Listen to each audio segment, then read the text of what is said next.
σύνολο σχεδόν όλων των θρακιώτικων συλλόγων του νομού. Φέτος η συνάντηση πραγματοποιήθηκε με αφορμή και τα 100 χρόνια από τον ξεριζωμό από τις αλυσμόνητες πατρίδες, παρουσίασε ο γνωστός δημοσιογράφος Αλέξης Κοστάλας. Με την ευκαιρία της συμπλήρωσης των 100 χρόνων από τον ξεριζωμό από τις αλυσμόνητες πατρίδες, η Θρακική Εστία των Σερών διοργάνωσε την δεύτερη Θρακιώτικη Πανσεραϊκή Συνάντηση με τη συμμετοχή των Θρακιώτικων Συλλόγων του νομού. Είμαστε ιδιαίτερα συγκινημένοι γιατί από το πρώτο κάλεσμα και στη δεύτερη Θρακιώτικη Πανσεραϊκή Συνάντηση κλήθηκαν και με χαρά αποδέχτηκαν την πρόσκλησή μας οι πολιτιστικοί σύλλογοι που έχουν στην περιοχή τους Θρακιώτες πρόσφυγες από την Ανατολική και Βόρεια Θράκη.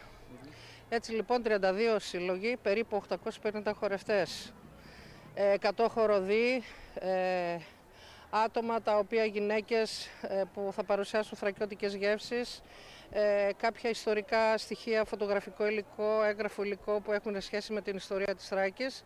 Εδώ στο γήπεδο, στο δημοτικό γήπεδο, στο γήπεδο του Πασαραϊκού, φέτος παρουσιάζουμε ό,τι έχει σχέση με τη Θράκη. Η Θρακιώτικη Συνάντηση πραγματοποιήθηκε στο Δημοτικό Γήπεδο των Σερών το βράδυ του Σαββάτου, ενώ την παρουσίαση είχε ο γνωστός δημοσιογράφος Αλέξης Κοστάλας. Αυτά που λέω, τα περισσότερα από αυτά που λέω, είναι κείμενα που είναι γραμμένα από ανθρώπους οι οποίοι και έχουν ζήσει την παράδοση αυτή, αλλά και έχουν γνώση της παράδοσης. Η πρώτη φορά που ήμουν εδώ πριν 2 χρόνια ήταν πάρα πολύ όμορφη. Ένιωσα πραγματικά, ήταν τιμή για μένα να συμμετέχω και είχα ομολογουμένως εγώ προσωπικά συγκινηθεί πάρα πολύ.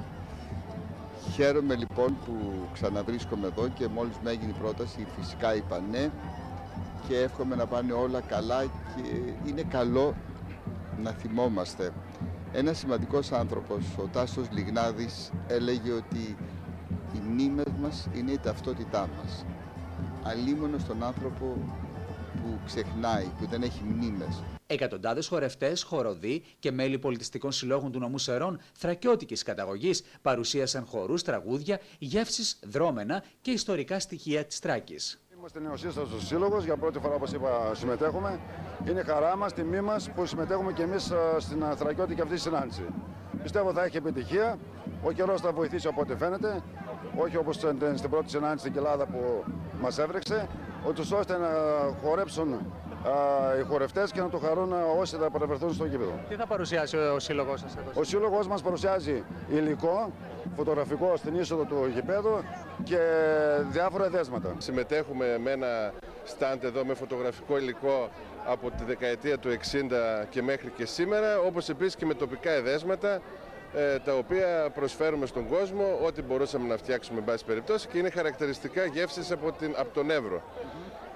Θεωρώ ότι είναι πολύ σημαντικές τέτοιες εκδηλώσεις. Μην ξεχνάμε ότι σήμερα ζούμε σε περίεργες εποχές. Η Θράκη δυστυχώς κινδυνεύει. Εμείς αγνήσιοι Θρακιώτες πρέπει να το λέμε αυτό. Η συσπήρωση του κόσμου, η συσπήρωση του ελληνισμού γύρω από τέτοια ζητήματα που άπτονται ευαίσθητων δεδομένων, ας πούμε, εθνικιστικών κτλ. Ξέρετε, η Τουρκία είναι δίπλα μας και κάνει την πολιτική της. Πρέπει να είμαστε εδώ, να στηρίζουμε, να συμμετέχουμε πάνω απ' όλα για τον ελληνισμό. Η συγκέντρωση των χορευτών έγινε στην Πλατεία Ελευθερίας, από όπου και ξεκίνησε χορευτική παρέλαση μέχρι το χώρο του γηπέδου με γκάιντες και νταούλια.